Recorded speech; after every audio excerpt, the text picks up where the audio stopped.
এবারে ফিনিশের সৌজন্যে ব্যস্ত খামারি।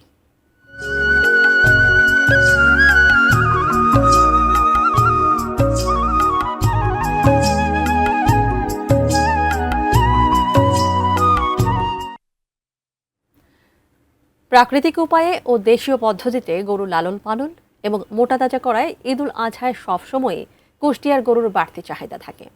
তবে দেশের বাইরে থেকে পশু আমদানি না করার আহ্বান তাদের। রুবেল হোসেনের তোলা ছবিতে কুষ্টিয়া প্রতিনিধি শরীফুল ইসলামের পাঠানো তথ্য নিয়ে ডেস্ক রিপোর্ট। গরু লালন পালন কুষ্টিয়ার ঐতিহ্য। ঈদুল আজহাকে সামনে রেখে এবছরও জেলার প্রায় 19,000 খামার ও কৃষকের বাড়িতে বিভিন্ন প্রজাতির 2 লাখ কুরবানির পশু মোটা তাজা করা হচ্ছে, যা স্থানীয় চাহিদা মিটিয়ে ঢাকা সহ দেশের বিভিন্ন স্থানে সরবরাহ করা হবে। বিভিন্ন পর্যায়ের প্রান্তিক খামারি ও পশুপালনকারীরা বলছেন, পশু খাদ্যের দাম বৃদ্ধির কারণে বাড়তি দামে পশু বিক্রি করতে না পারলে গুনতে হবে লোকসান।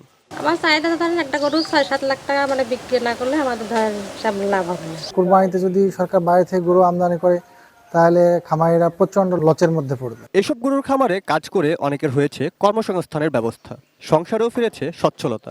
এই খামারে আমি মনে করেন যে 20 বছর কাজ করি, গরুর চাষ করি এখানে আমি আর কালু না আছে তো 15 বছর মতো। খামারিদের পরামর্শ সহ সব ধরনের সহযোগিতার কথা জানিয়েছে স্থানীয় প্রাণী সম্পদ বিভাগ। খামারিরা তাদের বাড়িতে আমাদের দেশীয় পদ্ধতিতে তারা গরু ছাগল লালন পালন করতেছে কুরবানির জন্য।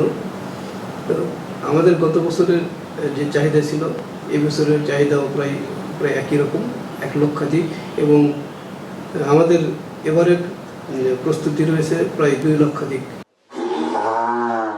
Roni Hossain, desk report, ATN news.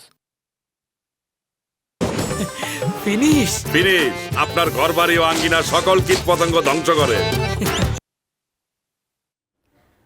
মশা মাছি এবং জীবাণুমুক্ত পরিবেশের জন্য ফিনিশ স্টেবল ব্লিচিং পাউডার ও ফিনিশ লিকুইড ব্যবহার করুন।